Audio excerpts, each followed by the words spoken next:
What is good, Straw Hat Crew? Welcome back. You already know the most inconsistent YouTuber is back. That's my fault though, y'all. Life has been beating my ass. But with that being said, though, we back at it. I'm gonna catch y'all in the video.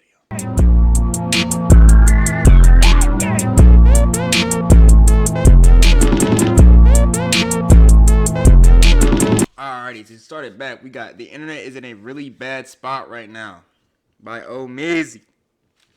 Let's go ahead and jump into it, yo. Oh, excuse me. I appreciate everybody who decided to vote for me for this award. For the word of collab, I want to appreciate everybody. Like, within our community, us collabing is everything. You feel what I'm saying? So collaboration is everything. And I know this year has been very difficult on the fan bases, the communities, and of streaming in general. And as long as we don't tear each other apart and let that get in between us, we're gonna be just fine. So I appreciate y'all. In 2025, the streaming community seemed like one big kumbaya session. From the small collaborations to the big collaborations and everything in between, I feel like this year we saw everybody on everyone's stream finally bridging the gap between community. I'm not gonna lie, yo. Kai's changed up quite a bit. Kai has changed up quite a bit. Like, from when he used to be the fun, super energetic, bouncing off the wall. Like, he still has that in him. Like, he still has that in his bag. But he has changed up a lot. Like, he's matured. He's making some awesome content and ultimately settling a lot of differences that were had in the past. Hell, it was such a beautiful time that even Kai Cenat had to mention it in his Best Collab Stream Award acceptance speech. But truly, and I do mean truly, ever since that moment, it seems like everything spiraled downhill and the community is further divided than it's ever been. Breakout Streamer of the Year went to Adapt. And congratulations, and we respect you for what you did. But Rakai should have won Breakout Streamer of the Year and DDG. I don't care what y'all say. Shout out Rakai and shout out. Yeah, we've already did a whole video discussing this topic. This is just very childish. Like, this is just something you wouldn't do. Like, this event, it's not even, like, it's the fact that she didn't even have, like, mic. Like, she wasn't even supposed to be on the mic. You know what I'm saying? So she went up there and took the mic on some, like, childish shit. To me, that's just very childish. Yeah, if you really thought that these niggas should have won, you should have, like y'all said, you should have went up to him. Yeah, I'm not gonna lie, you got robbed, my nigga. You got robbed, bro. I can't lie to you, bro. You just keep grinding though, but you really did get robbed. Like, I know you should have won. Most of the niggas in here know you should have won, but it's like, you know, if that's really how you was feeling, you feel me? Shout out Cutie for hosting the event. India Love for ruining the event. And yeah, that's pretty much it, you know. I don't know why is making her going on stage and saying that such a big deal. Was it really that deep? I can't co-sign like kicking her while she down. That's not cool. Like, I can see if it was girls on this motherfucker saying shit, but though, that's lame to me, bro. You chose this to be a about her. Like, what? And then this nigga's calling me a baby, but see me in real life trying to dap me up? No, nigga, suck my dick, and you know what I'm talking about. I don't gotta say that nigga's name because everybody's scared. Suck my dick. I didn't smoke with you, I didn't smoke with you, gang. I'm not doing that, gang. I'm gonna leave it like that. I'm not watching none of that nigga stream. I ain't watching a single fucking clip. What? Wow. Okay, so to put this into perspective, I've watched something a little bit earlier that might help us understand what's going on. Basically, Rage was saying that he smoked with Dez and that he seen the nigga, the stock nigga there. But that was the only time he seen him was when he smoked with Dez, is what he was saying. You feel me? So I guess they got beef over that now? Oh, nah.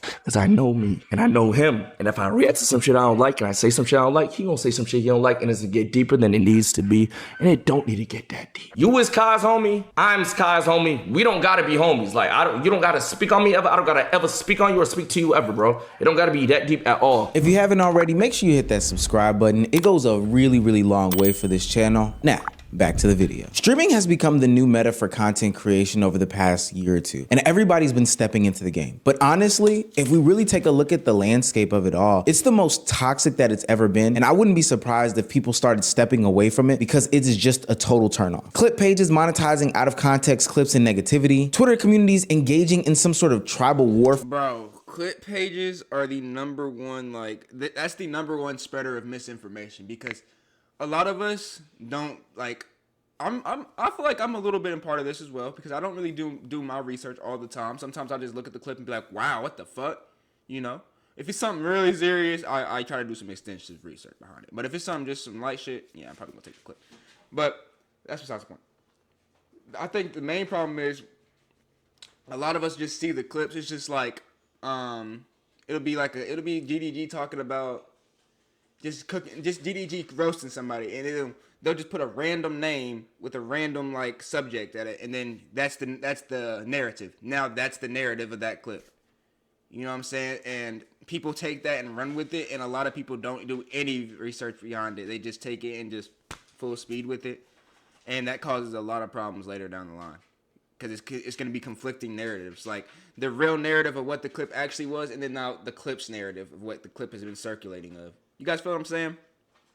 I don't know. Fair to divide content creators amongst each other. This culture of negative content fueling the economy and driving what is now content in 2025. And ultimately, streamers are being fueled by all of this negativity to make their decision. Now, this isn't something that's new. Kai Cenat predicted this a couple of months ago, saying that Twitter communities would be the downfall of the entire streaming community. 2021, 2020, 2022, Twitter was not like this, bro. This is why I be off that motherfucker. I don't be on that bitch. And let me tell you the downfall that's gonna affect streaming too. Communities, bro. Communities is the most toxic shit on the planet Earth, bro. Like, it's the most toxic shit within Twitter. If they remove that, that's one step closer to a more positive space. Yeah. It's not gonna be positive at all, but it's one step closer. This past year, other commentary channels and myself have covered these small situations and incidences that highlighted where we are today in the streaming space, as far as it being toxic and not a healthy space to live in. Streaming groups are divided. Some streamers are taking more breaks now more than ever, and ultimately it's leaving a bad taste in a lot of people's mouths surrounding the game. Streaming has gone from this fun, interactive, community-driven type of content creation medium all the way to this ultra-competitive, ultra-toxic, and even nasty and uncomfortable space that even the streamers are feeling. An award show really is a good opportunity for niggas to come together on. Before we let Agent talk, I don't think it's bad to be competitive in your space. I think when it becomes a problem is when your competitiveness becomes so much that you're trying to sabotage your the other competitors, or you wishing that the other competitors did worse. Like, I don't think that's cool at all. I don't think that's cool.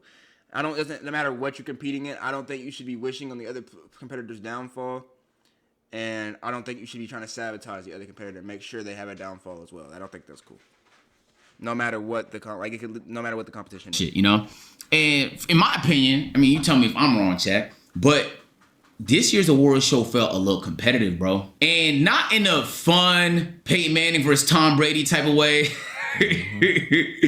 But like in I'm not happy for that nigga type of way. Yeah. I know I'm not the only nigga that felt it, bro. And look, I don't want to read too much in between the lines. I'm not taking shots at nobody at all. I felt the energy in the air, my nigga. That's it. Now, I wanted to be clear and known. I don't think that the Streamer Awards was a singular event that caused this, what I'm going to ultimately say is downfall of streaming. There have been these lingering conversations that we've been having throughout the year that have ultimately come together and converged. And the Streaming Awards was just the place and space for everybody to kind of take out their frustrations on one another. And based on some of the jokes that the host gave to the audience, I would ultimately say that they had some pent-up aggression towards people. If only Tota was here, then you guys could almost speak English. We're gonna speak Todanese. Think about it. Before we went into the Streamer Awards, there was the whole edgy side of streaming. The Asmon Golds, the XQCs, the Aiden Rosses, the Cuffums that had problems and called out the whole landscape and how they don't feel included. Even though there's a good argument to say that these people are foundational members and still contribute to the entire economy today. They called it rigged. I think that you have exercised editorial control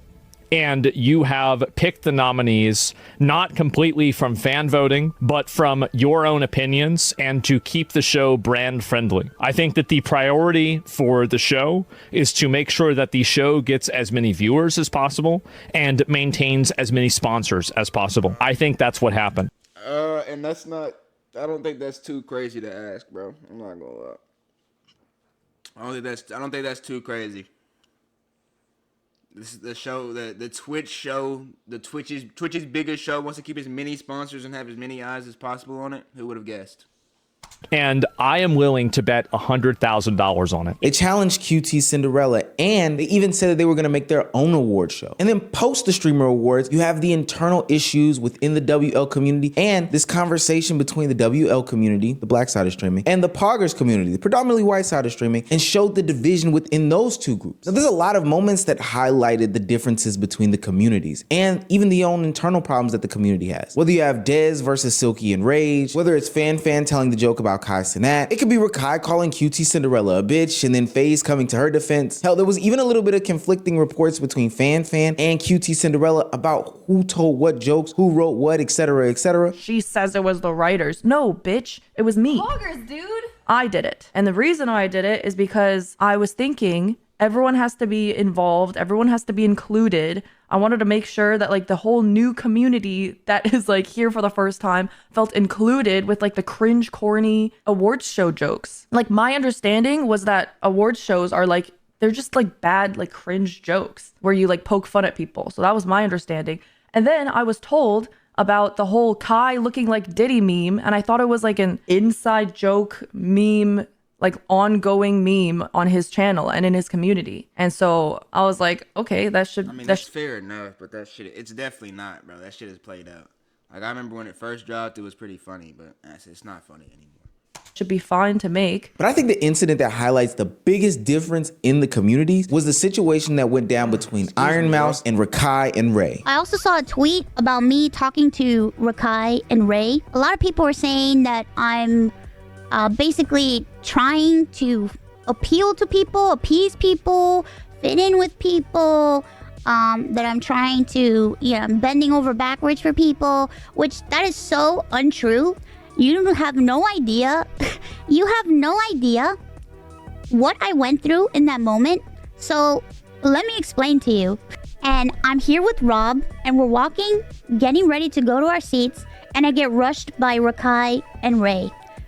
I will tell you 100%, I was very uncomfortable to the point where I was shaking. Hello? Because I already knew that I was going to get asked something terrible. I knew that they were going to say something rude to me. Because I just know. I know it. Because I'm used to it. Because I already know. Now that is VTuber Iron Mouse. For those that don't know what a VTuber is. Bro, I'm gonna keep it so fucking for real. So dead ass, so just everything, bro. What? I mean, bro, as a VTuber, you gotta get it. You gotta be ready for anything. I don't know what type of fans you have. For real, I don't know what type of like supporters you have. I don't know if they cool or if they vicious. Some of them are vicious, bro. There's no way that all of them are cool. It's just not possible. Any nigga that watches a VTube stream, there's no way that all of them niggas is cool. Some of them niggas is vicious for sure. They're their own subsection of the streaming community that uses different things like avatars, 3D animation, etc., to portray an image. There's a real voice behind that person, but for the most part, it is just an avatar. Iron Mouse is giving explanation of a situation in which Ray and Rakai, two streamers of the Clover House, came up to her and asked her some questions because her community... How are you even nervous? Your face isn't attached to this. Your public image isn't attached to this. Your name isn't attached to this. Like, none of the questions have anything attached to it. It's just questions. I don't know. Maybe, like, I guess Iron Mouse, that name is attached to it, but that's about it. Community was asking, hey, why are you talking to these guys? These guys are disrespectful hanging with them. Now, play it back if you need to, but this VTuber said that they were shaking from home because Ray and Rakai ran up to them. But the beautiful thing about the internet is that we have all angles of the interaction, and this is exposing the levels of cultural difference between the communities. Oh, is that that's Iron Mouse. Oh, what's the word? Oh, what's the word? Hey, Iron Mouse. How you doing? Post me. Oh, wait. I'm in my house. Oh, okay. Iron Mouse, you are a legend. Thank you. What's up? Okay, I got a question. How you look in real life? Whoa. I look in real life? Yeah. Stop. Oh, ugly. That's why I'm a VTuber, duh. Ah, you're right. I got. Are you black or white? I'm Latino. I'm Puerto Rican. Whoa! Caloque. Yeah. Guys, tell me if that situation warranted any sorts of shaking or uncomfortability or whatever Iron Mouse was saying. The only question that might maybe would have made her feel some could have made her feel some type of way is maybe the "what you look like" question. But she played it off well. I mean, she played it off really well. She said, "I'm ugly. That's why I'm a VTuber." Like, what? Duh. Like, she played that off very, very well. But I don't about see the it. two. I think that moment encapsulated the entirety of the event, but more so encapsulated the entirety of the division between the streaming community as a whole. Mr. Beast put out a tweet not too long ago about why the YouTube community can't be as united as the streaming community. But a lot of people checked him because the streaming community isn't really united. At the Streamer Awards, there were poggers coded jokes that the WL community didn't like. There are so many great streamers here tonight. Let's give it up for Kai Cenat.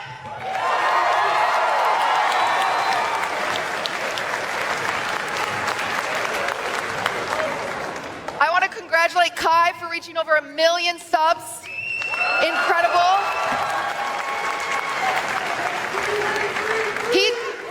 He just barely beat out Queso, who could only eat 900,000 subs. Yeah. There were jokes attacking certain factions and sections of different streaming communities. They didn't like them. The whole edgy side of streaming wasn't even included in the conversation. Hell, even in the VTuber community, there was division about who won that award. I seen this. These niggas was hot. I seen something like, I don't know if this is true or how much of this is true, but these niggas, the VTuber niggas, I heard they spent bands. Like, they be spending bands on their avatars, right? I don't know. Someone gotta fact check me if this ain't true, but I heard they be spending bands on their shit. And this peanut nigga right here, I heard this was just like a regular copy and paste format software you can just pull off of the fucking Windows. You can just pull this off of Windows, put it onto the screen, and then bam, got yourself a VTube. So they lost to a nigga that didn't spend no chicken on their avatar, and he doesn't fuck with their community at all. Hey, man. They were a real VTuber, and the WL community, they're beefing. All these sides of the internet are beefing. I think one of the reasons why people even bought into the concept that streaming communities were together is a part of the parasocialism epidemic. But at the end of the day, there are big money signs attached to streamers collaborating with each other. Hell, there are some streamers that we've talked about where their whole entire identity is based on them collaborating with other streamers. So of course they need to put their differences to the side in order to, get on camera together once in a while. But at an event like the Streamer Awards, you can see the long-standing issues, and I do mean long-standing issues, that the WL and Poggers community have always had with each other. You see, the Poggers community, again, the generally white side / gaming side of streaming, has always had issues with the WL, again, black side of streaming. And I'm not making it a race thing. Those are the general definitions of what people deem as the Poggers and WL community. Poggers have always felt as though the WL community was loud, obnoxious, immature, and just over the top. Konnichiwa? Konnichiwa? No, Chinese. Konnichiwa? Argentina. Chinese. No, konnichiwa. Who? I don't even know who. Is this like? I don't even know who these streamers are. I'm not gonna.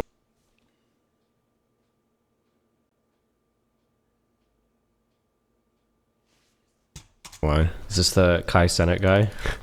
Oh, this is the speed guy. Okay.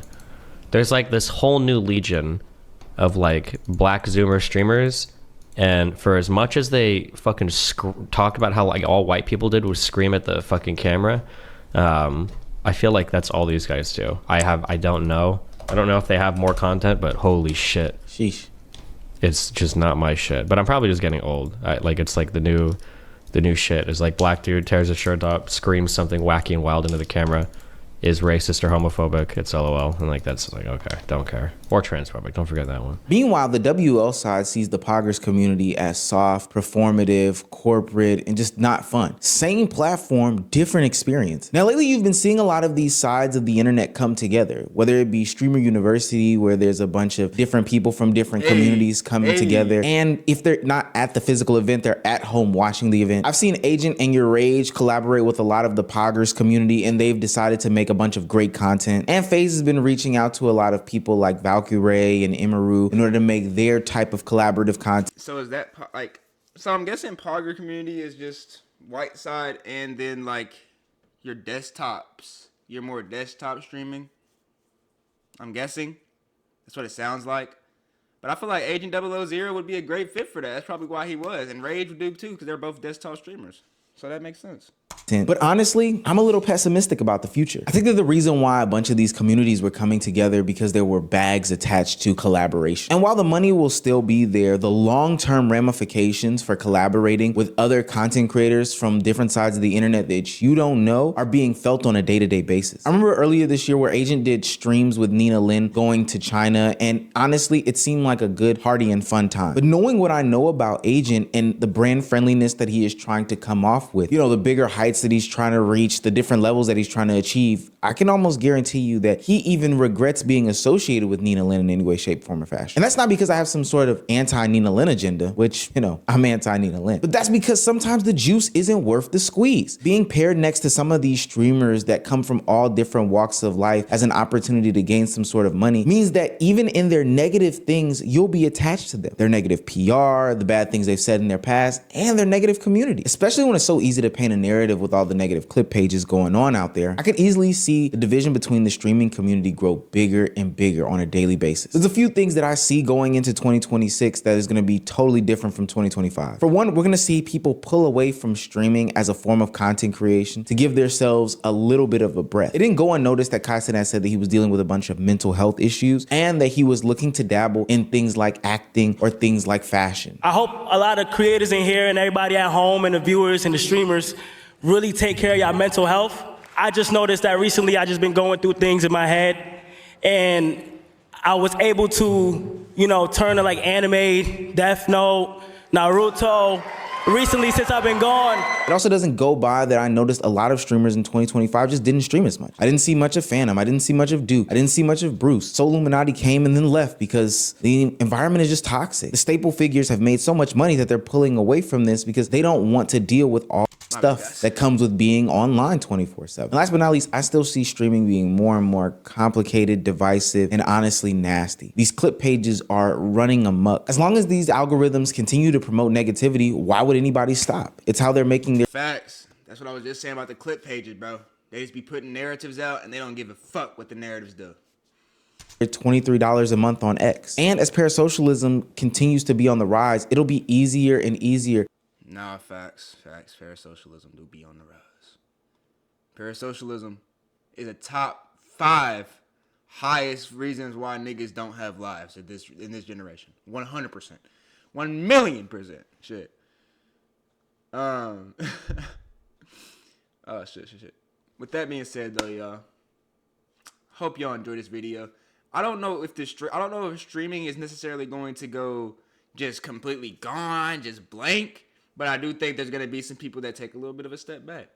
But yeah, hope y'all enjoyed this video. Make sure to like, comment, and subscribe. I'm going to catch y'all in the next one. She call me Luda, bitch, I roll out with my shooters. She wanna fuck me in a Plymouth